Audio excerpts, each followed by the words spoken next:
Price Lord, hallelujah. Good morning. ಎಲ್ರಿಗೂ ಕೂಡ ಕರ್ತನಾದ ಯೇಸು ಕ್ರಿಸ್ತನ ನಾಮದಲ್ಲಿ ನನ್ನ ಪ್ರೀತಿಯ ವಂದನೆಗಳನ್ನು ತಿಳಿಸ್ತೇನೆ. ಪ್ರೀತಿಯುಳ್ಳ ದೇವ್ ಜನರೇ, ನೀವೆಲ್ಲರೂ ಕೂಡ ಸಂತೋಷವಾಗಿದ್ದೀರಿ ಎಂಬುದಾಗಿ ನಾನು ಬಯಸ್ತೇನೆ. ಯಾಕಂದರೆ ನೀವು ಮಾಡ್ತಿರುವಂಥ ವಿಡಿಯೋಗಳನ್ನು ಶೇರ್ ಮತ್ತು ಲೈಕ್ ಕೊಡುವಂಥದ್ದು, ಅನೇಕ ಕಾಮೆಂಟ್ ಮಾಡ್ತಾ ಇದ್ದೀರಿ. ಸೊ ಅದನ್ನೆಲ್ಲ ನೋಡುವಾಗ ನಂಗೆ ಸಂತೋಷ ಆಗ್ತದೆ. ಸೊ ದೇವರು ನಿಮ್ಮನ್ನು ಆಶೀರ್ವಾದ ಮಾಡಲಿ, ಹೀಗೆ ಪ್ರೋತ್ಸಾಹ ಮಾಡಿರಿ. ಇನ್ನೂ ಕೂಡ ನಾವು ನಿಮ್ಮನ್ನು ವಾಕ್ಯದಲ್ಲಿ ನಡೆಸಲಿಕ್ಕೆ ಸಹಾಯವಾಗ್ತದೆ. ಸೊ ಈ ದಿನ ನಾವು ದೇವರ ವಾಕ್ಯವನ್ನು ಕೇಳಿಸ್ಕೊಳ್ಳೋಣ. ಯೇಸು ಸ್ವಾಮಿ ಸತ್ತು ಪುನರುತ್ಥಾನನಾದ ಮೇಲೆ ಶಿಷ್ಯರಿಗೆ ಕಾಣಿಸಿಕೊಂಡು ಕೆಲವು ಮಾತುಗಳನ್ನು ಹೇಳ್ತಾರೆ. ಶಿಷ್ಯರಿಗೆ ಕಾಣಿಸಿಕೊಂಡು ಇಲ್ಲಿ ನಾವು ಮಾರ್ಕನ ಸುವಾರ್ತೆಯಲ್ಲಿ 16ನೇ ಅಧ್ಯಾಯದ 15 ಮತ್ತು 16ನೇ ವಾಕ್ಯವನ್ನು ನೋಡೋದಾದರೆ, ಆಮೇಲೆ ಅವರಿಗೆ, ನೀವು ಲೋಕದ ಎಲ್ಲ ಕಡೆಗೆ ಹೋಗಿ ಜಗತ್ತಿಗೆಲ್ಲ ಸುವಾರ್ತೆಯನ್ನು ಸಾರಿರಿ. ನಂಬಿ ದೀಕ್ಷಾಸ್ನಾನ ಮಾಡಿಸಿಕೊಳ್ಳುವವನು ರಕ್ಷಣೆ ಹೊಂದುವನು, ನಂಬದೆ ಹೋಗುವವನು ದಂಡನೆಗೆ ಗುರಿಯಾಗುವನು. ಹಲ್ಲೆಲೂಯಾ. ದೇವರಿಗೆ ಸ್ತೋತ್ರವಾಗಲಿ. ಪ್ರೀತಿಯುಳ್ಳ ದೇವ ಜನರೇ, ವಾಕ್ಯದಲ್ಲಿ ನಾವು ನೋಡುತ್ತೇವೆ, ಆಮೇಲೆ ಯೇಸು ಶಿಷ್ಯರನ್ನ ಹತ್ತಿರಕ್ಕೆ ಕರೆದು ಹೇಳುವಂಥ ಮಾತೇನೆಂದರೆ, ನೀವು ಲೋಕದ ಎಲ್ಲ ಕಡೆಗೆ ಹೋಗ್ರಿ. ಯೇಸು ಸ್ವಾಮಿ ಪುನರುತ್ಥಾನನಾದ ಮೇಲೆ ಶಿಷ್ಯರ ಜೊತೆಲಿ ಮಾತಾಡಿದಾಗ ಹೇಳಿರುವಂಥ ಮಾತಿದು. ನೀವು ಲೋಕದ ಎಲ್ಲ ಕಡೆಗೆ ಹೋಗ್ರಿ, ಸುವಾರ್ತೆಯನ್ನು ಸಾರಿರಿ. ಎಲ್ಲ ಕಡೆಗೆ ಅಂದರೆ ಒಂದು ದೇಶ ಅಂತಲೇ ಸ್ವಾಮಿ ಹೇಳಿಲ್ಲ, ಲೋಕದ ಎಲ್ಲ ಕಡೆಗೆ ಹೋಗಿ ನೀವು ಸುವಾರ್ತೆಯನ್ನು ಸಾರಿರಿ, ಜಗತ್ತಿಗೆಲ್ಲ ಸುವಾರ್ತೆಯನ್ನು ಸಾರಿರಿ. ನಂಬಿ ದೀಕ್ಷಾಸ್ನಾನ ಮಾಡಿಸಿಕೊಳ್ಳುವನೇನಾಗ್ತಾನೆ, ರಕ್ಷಣೆ ಹೊಂದುವನು. ನಂಬಿ, ಏನು ನಂಬಿ? ಯೇಸು ಸ್ವಾಮಿಯನ್ನು ನಂಬಿ.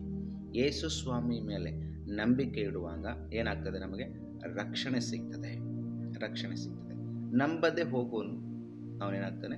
ದಂಡನೆಗೆ ಗುರಿಯಾಗ್ತಾನೆ. ನೋಡಿ, ಯೇಸು ಸ್ವಾಮಿನ ನಂಬುದರಲ್ಲಿ ರಕ್ಷಣೆ ಅಂತ ಹೇಳುವಾಗ ಅದು ಹೇಗೆ, ಅದು ಯಾವ ಥರದ ರಕ್ಷಣೆ ಅಂತ ಹೇಳಿದ್ರೆ, ಯೋಹಾನ್ ಬರೆದ ಸುವಾರ್ತೆಯಲ್ಲಿ 17ನೇ ಅಧ್ಯಾಯ ದೇವರ ವಾಕ್ಯ ಹೇಳ್ತದೆ, 3ನೇ ವಾಕ್ಯ, ಒಬ್ಬನೇ ಸತ್ಯ ದೇವರಾಗಿರುವ ನಿನ್ನನ್ನು ನೀನು ಕಳುಹಿಸಿ ಕೊಟ್ಟ ಯೇಸು ಕ್ರಿಸ್ತನನ್ನು ತಿಳಿಯುವುದೇ ನಿತ್ಯ ಜೀವ. ಇದು ರಕ್ಷಣೆ, ನಿತ್ಯ ಜೀವ. ನೋಡಿ, ಒಬ್ಬನೇ ದೇವರಾಗಿರುವಂಥ, ಅಂದರೆ ತಂದೆಯಾದ ದೇವರನ್ನು, ಒಬ್ಬನೇ ಸತ್ಯ ದೇವರು, ಸತ್ಯ ದೇವರಾಗಿರುವಂಥ ನಿನ್ನನ್ನು ನೀನು ಕಳುಹಿಸಿ ಕೊಟ್ಟಿರುವಂಥ, ಅಂದರೆ ಕ್ರಿಸ್ತನನ್ನು ತಿಳಿಯುವುದೇ ಏನಂತೆ? ನಿತ್ಯ ಜೀವ. ನೋಡಿ ದೇವ್ರ ಮಕ್ಕಳೇ, ನಿತ್ಯ ಜೀವ ಅಂತ ಹೇಳುವಾಗ ಯೇಸು ಕ್ರಿಸ್ತನನ್ನು ಅರಿಯುವಂಥದ್ದೇ ನಿತ್ಯ ಜೀವ. ನೋಡಿ, ಅಂದರೆ ಯೇಸು ಕ್ರಿಸ್ತನ ಬಗ್ಗೆ ನಮಗೆ ಅರಿವಿರಬೇಕು. ಯೇಸು ಕ್ರಿಸ್ತನು ಯಾರು, ಯೇಸು ಕ್ರಿಸ್ತನು ಯಾಕೆ ಬಂದ, ಯೇಸು ಕ್ರಿಸ್ತನು ಯಾಕೆ ಶಿಲುಬೆ ಮೇಲೆ ಸತ್ತ, ಯೇಸು ಸ್ವಾಮಿ ಶಿಲುಬೆ ಮೇಲೆ ಸತ್ತು ತನ್ನ ಪ್ರಾಣ ಕೊಟ್ಟು ಮರಣವನ್ನು ಹೊಂದಿ ಆತನು ಉಣಲ್ಪಟ್ಟು ತಿರುಗಿ ಮೃತ್ಯುಂಜಯನಾಗಿ ಎದ್ದು ಬಂದ. ಸೊ ಇದನ್ನೆಲ್ಲ ತಿಳ್ಕೊಳ್ಳುವಂಥದ್ದೇ ನಿತ್ಯ ಜೀವ.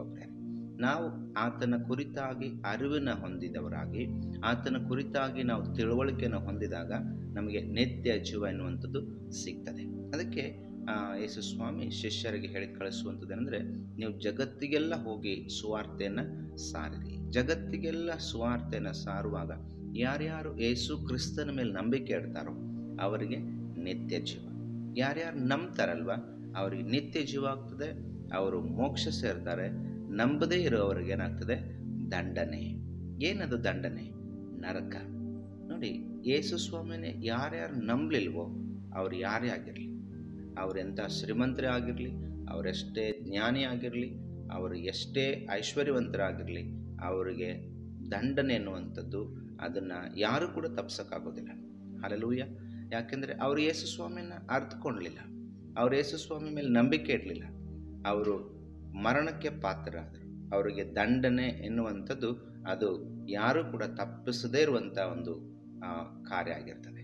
ಹಾಗಾದರೆ ಇವತ್ತು ಪ್ರಿಯ ದೇವ್ರ ಮಕ್ಕಳೇ, ಯೇಸು ಸ್ವಾಮಿ ಪುನರುತ್ಥಾನನಾದ ಮೇಲೆ ಹೇಳಿದಂಥ ಮಾತು ಹೀಗಿದೆ ಶಿಷ್ಯರಿಗೆ, ನೀವು ಜಗತ್ತಿಗೆಲ್ಲ ಸುವಾರ್ತೆಯನ್ನು ಸಾರಿ. ಒಂದು ದೇಶಕ್ಕೆ, ಒಂದು ಜನಾಂಗಕ್ಕೆ, ಒಂದು ಕುಲ, ಒಂದು ಭಾಷೆಯವರಿಗೆಲ್ಲ, ಜಗತ್ತಿಗೆಲ್ಲ ಸುವಾರ್ತೆಯನ್ನು ಸಾರುವಂಥದ್ದು. ಯಾಕೆ ಅಂತ ಹೇಳಿದ್ರೆ, ಎಲ್ಲರನ್ನೂ ಕೂಡ ಆತನು ಪ್ರೀತಿಸಿದ್ದಾನೆ.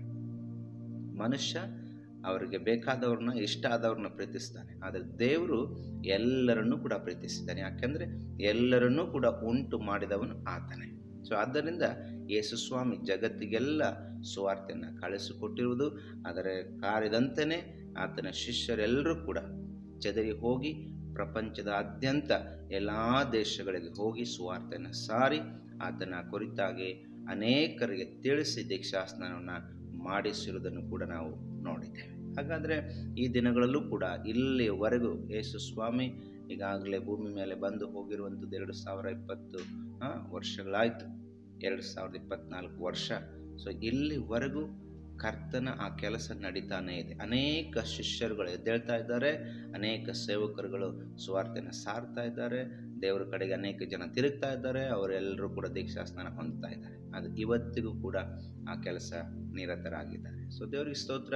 ಪ್ರೀತಿಯ ದೇವ್ರ ಜನರು, ಇವತ್ತೊಂದು ವೇಳೆ ಯಾರಾದರೂ ಈ ವಿಡಿಯೋನ ಹೊಸದಾಗಿ ನೋಡೋದಾದರೆ, ಯೇಸು ಕ್ರಿಸ್ತನ ಮೇಲೆ ನಿಮಗೆ ನಂಬಿಕೆ ಇಲ್ಲ ಅಂದರೆ ಈ ವಿಡಿಯೋಗಳನ್ನು ನೋಡಿ ನೀವು ಆತನ ಮೇಲೆ ನಂಬಿಕೆ ಇಟ್ಟು ನೀವು ಕೂಡ ದೀಕ್ಷಾಸ್ನಾನ ಹೊಂದಬೇಕೆಂಬುದಾಗಿ ದೇವರ ಉದ್ದೇಶ. ದೇವರು ನಿಮ್ಮನ್ನು ಆಶೀರ್ವಾದ ಮಾಡಲಿ. ನಾವು ಕಣ್ಣುಗಳು ಮುಚ್ಚಿ ಪ್ರಾರ್ಥನೆ ಮಾಡಿಕೊಳ್ಳೋಣ. ನಮ್ಮನ್ನು ಬಹಳವಾಗಿ ಪ್ರೀತಿ ಮಾಡಿದ ಪರಲೋಕ ದೇವರೇ, ಒಳ್ಳೆಯ ಸಮಯಕ್ಕಾಗಿ ಸ್ತೋತ್ರ. ಕರ್ತನೆ, ಈ ಒಂದು ಬೆಳಗಿನ ಸಮಯದಲ್ಲಿ ನಿನ್ನ ವಾಕ್ಯವನ್ನು ಧ್ಯಾನ ಮಾಡಿಕೊಂಡಿದ್ದೇವೆ. ಕರ್ತನೆ, ಯೇಸು ಕ್ರಿಸ್ತನ ತಿಳಿಯುವುದೇ ನಿತ್ಯ ಜೀವ.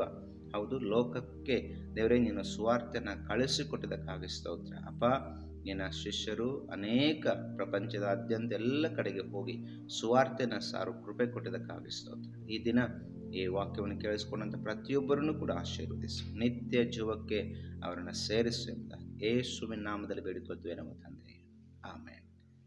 Price the lord. ಪ್ರೀತಿಯ ದೇವ ಜನರೇ, ದೇವರ ನಿಮ್ಮನ್ನು ಆಶೀರ್ವಾದ ಮಾಡಲಿ. ಈ ವಿಡಿಯೋಗಳನ್ನು ಅನೇಕರಿಗೆ ಶೇರ್ ಮಾಡಿ. Thank you.